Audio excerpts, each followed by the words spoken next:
இந்த இடத்துல வந்து சனி பார்க்கறது தான் ஒரு மைனஸ் மாதிரியான அமைப்பு. இந்த ஜாதகத்தோட பெரிய மைனஸ் காயத்ரி கணேசன் எல்லாம் கொடுத்துட்டீங்க. ஒரு சிஸ்டருக்கு பிளட் ரிலேட்டடான ஆட்டோ இம்யூன் டிசீஸ் இருக்கு. She is pregnant, second baby boy or girl boy. சொல்லுங்க, இது ஹஸ்பண்ட் அண்ட் ஒய்ஃப் விஷயத்த ரெண்டு பேரும் பார்க்கணுமா? ஹஸ்பண்ட் அம்மா குடும்பமே சேர்த்து பார்த்துடலாமா? ஒரு ஆளுக்கு தான் பார்க்க முடியும். அவங்களுக்கு இவங்கன்றீங்களா, அவங்களுக்கு பார்க்கலாம் சிஸ்டருக்கு. சரிங்களா?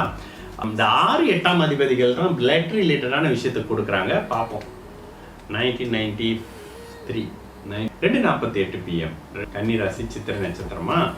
லக்னாதிபதி உச்சமா இருக்கிறது ரொம்ப நல்ல விஷயம். லக்னாதிபதி உச்சமா இருந்து 8ஆம் இடம் அதீத சுபத்துவமா இருக்கிற அமைப்பு. ஆனா வளர்பிறை சந்திரனா இருக்கிறது பரவாயில்லனாலும் கூட இந்த இது ஒரு டேஞ்சர் தாங்க. 2ஆம் இடத்தை ஒரு அளவுக்கு பண்றது. சரி, இப்போ நீங்க வந்து பிளட் ரிலேட்டடான விஷயம்னு கேள்வியா கேட்குறீங்க. நான் உடனே சொல்றதெல்லாம் 6 8ஆம் அதிபதி கொடுக்கறதுங்க. அப்படி இருக்குதா? இதுதான் சரி. ஆனா என்ன, லக்னாதிபதி சமாளிக்கக்கூடிய திறனோடு இந்த இடத்துல சனியின் பார்வையெல்லாம் அவருக்கு இல்லை. சமாளிக்கக்கூடிய திறனோடு உச்சனாக இருக்கிறாரு. லக்னத்தை இந்த இடத்துல வந்து சனி பார்க்கறது தான் ஒரு மைனஸ் மாதிரியான அமைப்பு. இந்த ஜாதகத்தோட பெரிய மைனஸ் 8ஆம் இடத்தை குரு பார்க்கறது. ஏன்னா 8ஆம் இடத்து பலனை முதலில் செய்யக்கூடிய அமைப்புகள்ன்ற மாதிரியான விஷயம் இருக்கும். குரு தசையில சூரியன் முக்தி, குரு தசையில சுக்கிரன் முக்தி. ஆமா, குரு தசையை வந்து கிட்டத்தட்ட இந்த 6 8 கனெக்ஷன் பண்ற வேலையில தான் இருக்கிறாரு குரு தசை. ஓகேங்களா? அப்ப சனி தசை என்ன பண்ணுயா அப்படின்னு கேட்டீங்கன்னா, சனி தசை 7ஆம் இடத்து தன்மைகளை செய்யற மாதிரியான சில விஷயத்த பண்ணுவாரு. சரி, குரு தசை அமைப்புகள்ல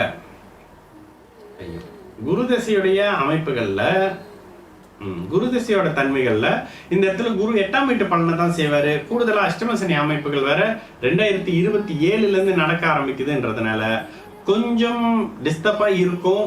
மருந்து எடுத்துக்கிட்டே இருக்கிற மாதிரியான அமைப்புகள் இருக்கும். லக்னாதிபதி உச்சனாக இருக்கிறாருன்றதுனால சமாளிக்கக்கூடிய நிலைகள் இருக்கும். சரிங்களா? வேற என்ன கேட்டிருக்கிறீங்க? இம்யூன் டிசீஸ் இருக்குது.